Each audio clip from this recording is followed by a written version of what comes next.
Bonjour Facebook. Alors le temps que voilà, des personnes se connectent, je vous montre juste les lieux. Donc je suis à côté de la piste d'atterrissage de parapente à Saint-Leu sur l'île de la Réunion. Voilà.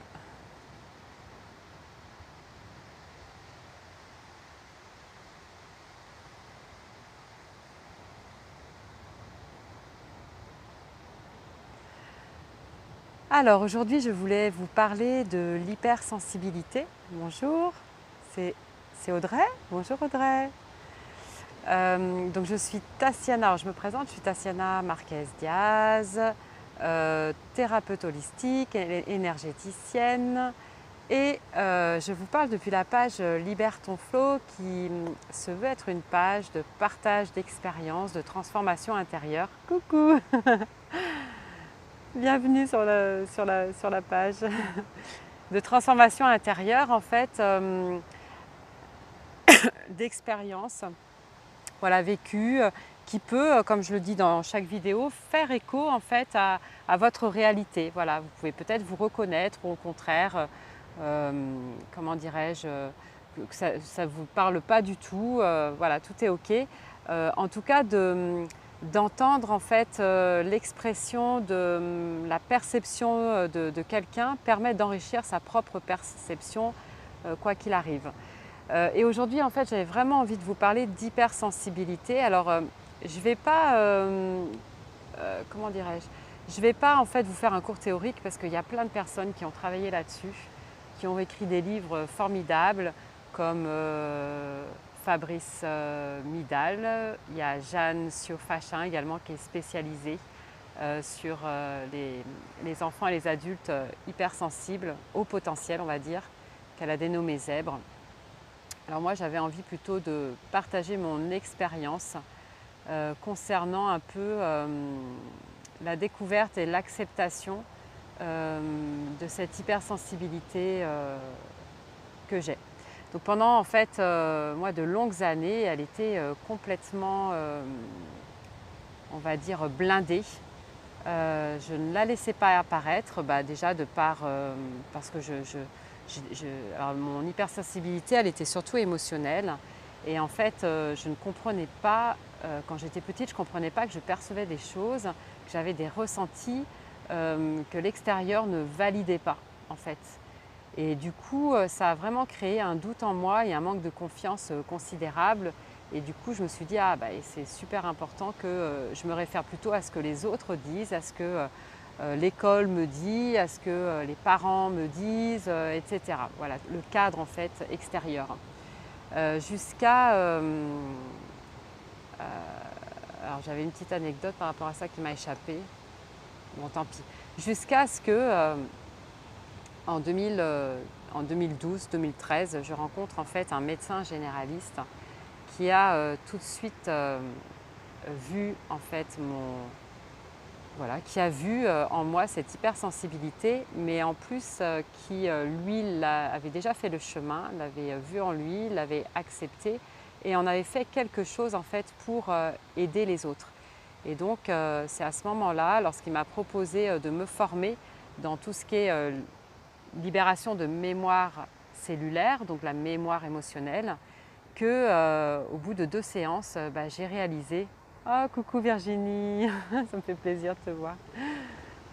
Que j'ai réalisé en fait que j'étais hypersensible et que je ne le savais pas, que j'avais mis des barrières de protection en fait, mais qu'en plus cette hypersensibilité servait à quelque chose. Et effectivement, en fait, cette hypersensibilité émotionnelle, elle me permet, j'ai pris conscience qu'elle me permettait en fait de me connecter au champ, au corps émotionnel des personnes voilà, qui viennent me voir, mais aussi au champ d'énergie tout simplement alentour et qui nous entoure et qu'en fait en se connectant en fait à ce corps émotionnel, ça me permettait d'aller déceler en fait des mémoires émotionnelles qui sont engrammées mais qui bloque en fait, qui bloque la personne là où elle en est. Donc ça a été vraiment une révélation, une première étape. Alors c'est vrai qu'avant la rencontre avec Jean-Yves Théris, hein, ça a été mon mentor dans, dans tout ce nouveau monde qui s'ouvrait à moi. Eh bien, j'avais fait un gros travail de développement personnel où j'ai dû moi-même, comment dirais-je, lors de ces stages en développement personnel, nettoyer, libérer des gros émotionnels qui étaient bloqués. Mais j'ai envie de dire que tout ça n'a pas été suffisant. Et en fait, c'est juste avant mon burn-out, je sentais que voilà, je sentais déjà hein, les prémices de ce burn-out. J'étais allée voir un psychologue connecté, comme je dis, qui était sûrement aussi un hypersensible, enfin qui est sûrement un hypersensible. Et c'est lui qui m'a dit, mais vous devriez lire le livre, c'est quoi? C'est le livre de Jeanne Siofachin, justement, sur Je pense trop, je crois. Et en fait, elle décrit bien tout ce qui se passe chez les personnes hypersensibles. Alors ça peut être haut potentiel, mais aussi hypersensible émotionnel. Et je me suis reconnue. Alors ça a été un peu difficile parce que je me suis dit non mais ok, je suis ça. Je l'ai fait lire à ma fille qui me dit oh maman c'est trop toi. Du coup, alors pour Virginie, je vois que tu es connectée. Je ne sais pas si Audrey l'est aussi encore. Juste, est-ce que vous avez… Voilà, merci, trop intelligent pour être heureux. Donc j'allais me demander si vous aviez lu le livre, si vous vous êtes reconnu aussi. Toujours est-il que moi, ce que j'ai pris conscience, c'est qu'effectivement, eh bien, on n'est pas tous câblés de la même façon. Alors pour quelqu'un, alors dit entre guillemets normopensant, quand il va rentrer dans une pièce, il va voir un certain nombre d'informations. Et pour les hypersensibles, eh ben, ce n'est pas un certain nombre, c'est une multitude d'informations. Mais c'est énorme, ce qui fait que le cerveau est toujours en hyperactivité en fait. Et puis donc il va évidemment prendre des informations qui sont en lien aussi avec les 5 sens. Donc en fait, il peut vraiment y avoir une surcharge au niveau des informations. Ah merci, oh, merci. Donc je pense trop en fait, c'est Christelle Petit-Colin, celle qui a écrit ce livre. Ah, je ne sais pas pourquoi j'ai cru que c'était… En tout cas, c'est une spécialiste, hein, Jeanne Siofachin, où elle est vraiment… merci hein, pour la rectification, Virginie. Et puis, alors je ne sais plus où j'en étais, mais donc j'ai réalisé que, ah ok, donc moi, c'est normal, quand je rentre dans une pièce ou quand je suis dans un groupe, je vais percevoir en fait une multitude d'informations qui sont d'ordre émotionnel, affectif, que d'autres ne voient pas. Et ce qui fait que je vais en fait avoir une sensibilité particulière qui va m'envahir. Donc après, en fait, ce que je veux dire par tout ça, c'est que j'ai eu plusieurs étapes. Il y a eu d'abord la première étape où j'ai pris conscience que je l'étais. Donc ça a été grâce à ma rencontre avec mon mentor. La deuxième étape, en fait, ça a été de me dire « Oh là là, mais… comment dirais-je ça a été qu'est-ce que j'en fais en fait, comment je gère ça. Il faut que j'apprenne à l'utiliser. Donc, et puis j'ai passé le test, voilà, j'ai passé le test et le test évidemment est venu confirmer qu'il y avait bien cette hypersensibilité émotionnelle qui faisait que j'étais considérée dans les hauts potentiels, mais comme beaucoup en fait. Et la personne spécialiste m'a bien dit qu'on était tous câblés différemment. Donc on peut vraiment être 10 personnes hypersensibles dans une pièce. On ne va pas ressentir, on ne va pas capter les mêmes informations en fait, parce qu'on est vraiment câblés différemment. Donc du coup, l'étape suivante, ça a été l'acceptation. En fait, là, il y a vraiment eu le fait que ça a été validé par un test. Eh bien, c'est comme si en fait j'ai ressenti en moi un soulagement, que tout faisait sens dans ma vie. C'est comme si les puzzles en fait venaient. Je dis, ah mais c'est pour ça que. Alors oui, quand je disais ça, par exemple, quand je m'exprimais, quand j'étais petite, eh ben, on ne me comprenait pas. Mais oui, mais c'est normal. Quand cet événement me touche, parce que les hypersensibles vont vivre les choses de façon amplifiée en fait, vraiment amplifiée à tous les niveaux, c'est-à-dire on peut être joyeux, mais vraiment dans une joie extraordinaire. Et puis la seconde d'après, hein, j'exagère un peu, mais être dans un down très profond. Donc ça, c'est aussi une des particularités. Donc en fait, de le savoir, de l'accepter, parce qu'en fait, ça ne changera pas. En fait, on est né câblé de cette façon. Et bien ensuite, c'est le tremplin, j'ai envie de dire, pour se dire, ok, on peut vraiment en faire quelque chose. C'est une force en fait. Et c'est une force qui peut être mise au service de sa vie, mais au service aussi de la société, j'ai envie de dire, du collectif. Voilà ce que je veux. Alors j'ai plein d'autres choses à vous dire, mais là, est-ce que vous avez des questions? Est-ce que du coup, je profite de voir en plus vos commentaires, je suis contente, je les vois. Si vous avez envie d'interagir, savoir si ça vous parle, comment vous, peut-être, votre hypersensibilité se manifeste. Parce qu'effectivement, on est souvent du coup dans notre cerveau, hein, on capte plein d'informations. On va ressentir des choses sans réussir à mettre tout de suite un sens. Donc ça peut nous mettre dans une confusion mentale. Et quelles sont en fait les astuces que vous avez, vous, pour venir un peu apaiser tout ça? Alors je laisse un petit temps. Alors moi j'en ai quelques-unes. Je ne sais pas si vous en avez. Ok, donc je vais partager les miennes. Donc en fait, ce qui est super important pour débrancher un peu le mental, c'est de retourner dans le corps. Et donc l'activité physique, c'est vraiment quelque chose d'hyper important. Oui, c'est épuisant. Oh là là, merci de le préciser parce qu'effectivement, c'est épuisant. C'est épuisant parce qu'en fait, de ressentir l'émotion, d'essayer de la canaliser. Oh Rachel! Coucou Rachel, je n'ai pas vu que tu étais connectée. Salut! Oui, la cohérence cardiaque, effectivement, elle vient agir sur le système nerveux. Donc c'est une respiration en 5 temps, hein, 5 temps inspire, 5 temps expire, qui est sous forme d'entraînement. J'avais fait un live là-dessus. Je crois que c'est 4 minutes ou 3 minutes, 5 minutes 3 fois par jour, quelque chose comme ça. Et effectivement, c'est très très puissant.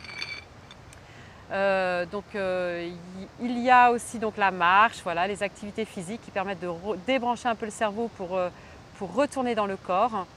Tout ce qui est méditation, mais bon, j'ai un peu plus de mal si je ne fais pas avant aussi, comme toi Rachel, la cohérence cardiaque. Voilà, et surtout, eh bien, aller dans des lieux, en tout cas pour moi c'est comme ça, comme ici aujourd'hui, où je sens que là c'est un temps où j'avais vraiment besoin d'aller au bord de la mer. Alors des fois ça va être plus dans la forêt, et là c'est la mer. La mer, rien que de la voir en fait, me permet de me débrancher. C'est instantané. Oui, écouter de la musique, chanter, mais oui. Peut-être même, pour d'autres, ça peut être aussi écrire, mais effectivement l'art. C'est dommage que je ne vous entende pas. J'adore quand il y a des interactions comme ça. Et en fait, pour la petite histoire, ça fait 4 jours que je suis complètement dans une confusion mentale, on va dire ça comme ça, où je suis très à l'écoute parce que ça a démarré par une boule d'angoisse. Du coup, je vais le partager avec vous parce que vous êtes là et puis du coup, ça peut peut-être aussi parler à tout un chacun. Il y a une boule d'angoisse, donc je sais que ok, elle est là. Je la laisse évoluer, je prends des temps de pause pour l'écouter ou je l'ai vraiment enrobée de douceur comme j'ai pu le faire, comme j'ai pu l'expliquer dans un live. Oh merci Rachel, moi aussi. En plus vous me manquez, je ne vous vois plus trop. Ah, c'est super. Et puis en fait, comme je suis dans une démarche où mon objectif est dans quelques temps, pouvoir déployer mon activité professionnelle tout en quittant l'éducation nationale, eh bien évidemment, ça réveille des mémoires, on va dire transgénérationnelles bien sûr, mais aussi des mémoires de l'inconscient collectif. Et là, c'est ce que je sentais profondément ces derniers jours, c'est-à-dire que l'inconscient collectif, dans ce que l'on traverse actuellement, c'est comme si il y avait cette peur de mourir qui est très forte, comme si on n'avait plus le droit de mourir. et en même temps qui est en lien avec l'argent. En tout cas, là, moi, c'est ce que c'est venu révéler. Comme si, en fait, comment je pourrais expliquer ça? Si je n'ai pas d'argent, je meurs. Et, et en fait, ça s'est manifesté avec donc cette boule d'angoisse dans un premier temps. Puis ensuite, j'avais comme des nausées, en fait, comme si je sentais qu'il y avait un vortex énergétique à l'intérieur de moi qui demandait à sortir. Et en fait, ça restait bloqué au niveau de la tête. Alors ça, c'est le mental qui s'accroche, qui ne veut pas laisser sortir cette mémoire-là. Et moi, dans ma lignée familiale, surtout au niveau paternel, en fait, il y a cette croyance qu'on est en sécurité si on est au service de l'État. Et donc, c'est toute cette boule-là d'émotionnel que j'ai vécue, toutes ces transformations émotionnelles m'ont amené en fait à cette conscience-là qu'aujourd'hui, ok, je peux en fait être complètement vivante, vivre pleinement sans argent, voilà, il n'y a pas de danger de mort, et que en fait, je peux faire aussi autrement. Je peux être déloyale à ma lignée, à tous les membres de ma lignée paternelle en faisant autrement en fait, voilà, mais tout en étant loyale à eux. Je ne sais pas si je suis claire. Et donc là on voit un parapente, ouais, une cage de raie. Et oui, mais en fait j'ai aussi cette sensation que du coup ça rejoint vraiment une croyance collective. Voilà, on est vraiment en lien, c'est-à-dire qu'en venant bouger ça à l'intérieur de soi, ben on fait aussi, ça agit sur le collectif. Et là j'ai cette sensation là aujourd'hui que je peux eh ben, ok, je peux respirer, je peux être pleinement vivante parce que j'ai mes propres ressources en fait, et que même si tout s'écroule, eh ben, je sais que je pourrais m'appuyer sur mes ressources. Et ce que je veux dire, c'est que ça a été une transformation de passer de cette confusion intérieure vers cette clarté. C'est fou. Alors juste je vais donner une petite information, c'est qu'on n'a que 5% de notre conscient en fait qui agit en fait. Mais 95% de nos choix se font en lien avec tout notre inconscient qui est dans notre cerveau reptilien et cerveau limbique. D'où l'importance d'aller mettre de la lumière et de la conscience sur ce qui se passe. Sans s'y noyer, parce qu'effectivement, voilà, mais laisser le processus se mettre en place. C'est un peu, en fait, j'en parlerai dans un autre live, mais toute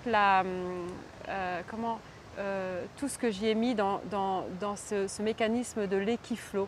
Et l'hypersensible, lui, va être très, très connecté en fait à tout ce monde émotionnel, à toutes ces mémoires. Souvent d'ailleurs, il a un côté médium, on va dire. Et quelque part, aujourd'hui, je me dis, mais c'est vraiment une chance et c'est une force. C'est une chance, en fait, c'est notre génie. Et en le faisant pour soi-même et en permettant aux autres de le faire, eh ben, c'est le collectif qui peut se transformer aussi, qui peut changer, en fait. Donc voilà. Voilà un peu ce que je voulais partager avec vous aujourd'hui. Je ne sais pas si j'ai été claire jusqu'au bout, mais voilà, j'avais à cœur de parler de cette hypersensibilité qui effectivement est difficile parce que c'est épuisant, mais qu'il est important d'embrasser pleinement parce que c'est une puissance de transformation de dingue en fait pour soi et pour le groupe, voilà, pour le nous. Voilà, donc je vous embrasse, ça m'a fait plaisir les filles de vous voir. Pour tous ceux qui reverront le live et de vous lire, pour tous ceux qui reverront le live en replay, n'hésitez pas à mettre un commentaire si ça vous parle, à partager aussi. Voilà, merci pour vos échanges les filles, ça rend le live encore plus vivant.